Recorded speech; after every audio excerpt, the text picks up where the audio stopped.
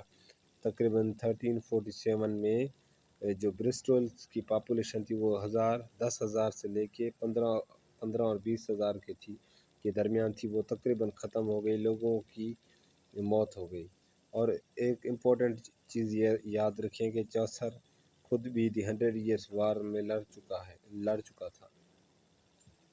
Writers کے اب ہم بات کرتے ہیں ولیم لینگلیڈ، جو ایک سیٹارسٹ پوئٹ تھا، greatest poet of middle ages, جس کا سب سے امپورٹنٹ ورک ہمیں ملتا ہے a vision of Piers the Ploughman. یہ ایک سیٹائر ہے کرپٹ ریلیجیس پریکٹسز کے اوپر، یعنی جتنی بھی فالتو رسومات، یعنی جو بھی پادری وغیرہ چرچ کی آڑ میں لوگوں کو لوٹتے تھے، تو یہ چیزیں اس نے اپنے کام میں شو کی۔ اس نے بالکل بھی ایک کلاسیکل یعنی آرکائک اسٹائل میں لکھا، اولڈ فیشن میں یعنی پرانے اسٹائل میں، اور فیوڈل سسٹم کو اس نے بہت زیادہ ٹچ کیا۔ اور چوسر کے بعد یہ سب سے بڑے جو ہے نا پوئٹ سمجھے جاتے ہیں۔ اس کے بعد اب ہم بات کرتے ہیں جان گوور کی۔ یہ گریٹ نیریٹو پوئٹ، اور اس نے یہ ثابت کیا کہ انگلش لینگویج کسی بھی دوسری لینگویج کے ساتھ کمپیٹ کر سکتی ہے، بلکہ اسے کراس کر سکتی ہے، ان سے بہتر ہو سکتی ہے۔ اس کے امپورٹنٹ ورکس میں نے جو ہے نا دیے ہوئے ہیں۔ جو سب سے پہلا جو انگلش میں اس کا کام ہے کنفیشن امنٹس، جس میں شاعر کی اور ایک ڈیوائن انٹرپریٹر کی کنورسیشن بتائی گئی ہے۔ اور اس کے بعد اس کے کام ہمیں 3 لینگویجز میں ملتے ہیں، French, Latin and English. English کام کے بارے میں بتا چکا ہوں، اور اب فرینچ ورک، اس کا نام اسپیکولم میڈیٹینٹس ہے۔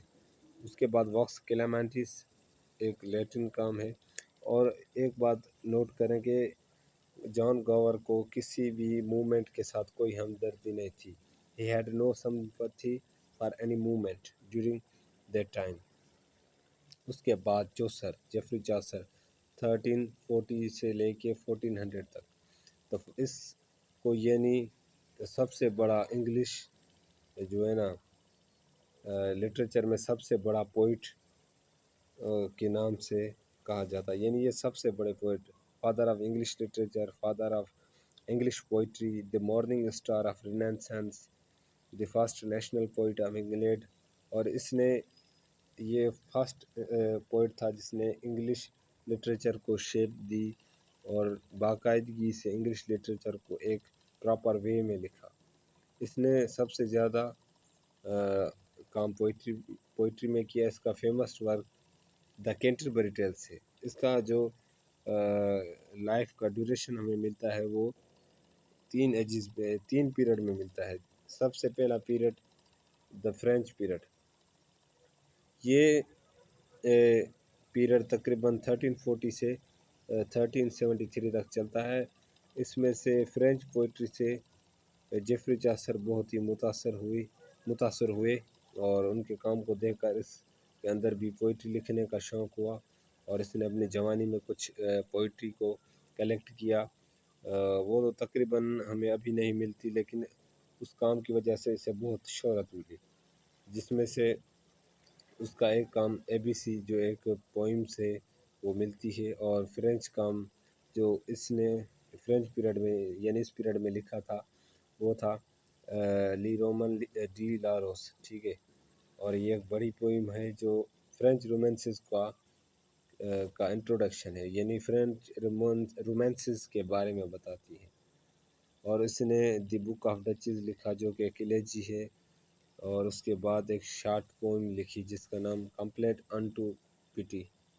اس کے بعد سیکنڈ پیریڈ دی اٹیلین پیریڈ، یہ پیریڈ تقریباً 1373 سے 1384 تک چلتا ہے۔ اس میں ہمیں 3 اہم کردار ملتے ہیں، دانتی، بوکیشو اینڈ پیٹارک۔ ان 3 جو ہے نا شخصیات کا جیفری چاسر کے اوپر بہت بڑا گہرا اثر تھا، یعنی اس کی پومس کا، ان کی رائٹنگ سٹائل کا۔ تو چاسر نے بھی ان کو فالو کیا۔ اس نے چوسر نے اٹیلین پیریڈ میں لکھی تھی پارلیمنٹ آف فاؤلز اور ٹرائلس اینڈ کرسیڈی، جو ایک ٹروجن پرنس کی کہانی ہے، شہزادے کی جس کا نام ٹرائلس ہے۔ اور اس کے بعد the story of Griselda, the house of fame, یہ ایک ماسٹر پیس کامک فینٹیسی ہے۔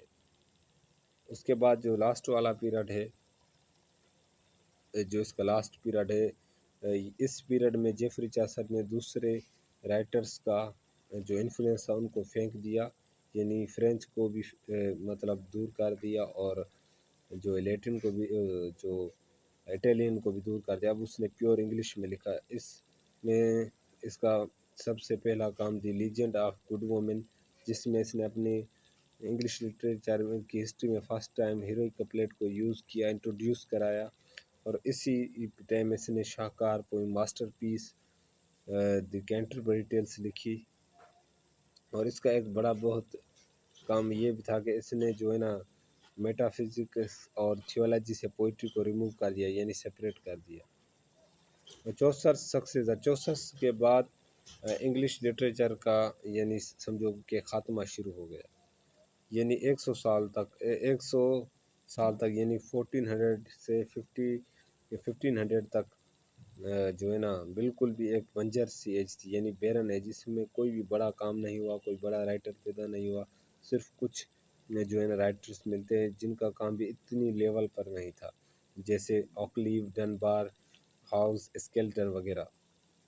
ان کا مین کاز کیا تھا کہ اس ٹائم کوئی بھی جینیس جو ہے نا آدمی پیدا نہیں ہوا اس چوسر کے بعد۔ اور تھیمز کی بات کریں تو ہمیں 5 ڈومیننٹ تھیمز ملتی ہے: feudalism, knight and chivalry, church and state, social hierarchy, language and culture. امید کرتا ہوں کہ یہ ویڈیو آپ کو کافی حد تک سمجھ آئی ہوگی، اور آپ کا بہت ہی بڑا شکر گزار ہوں جو آپ نے ہمیں قابل سمجھا۔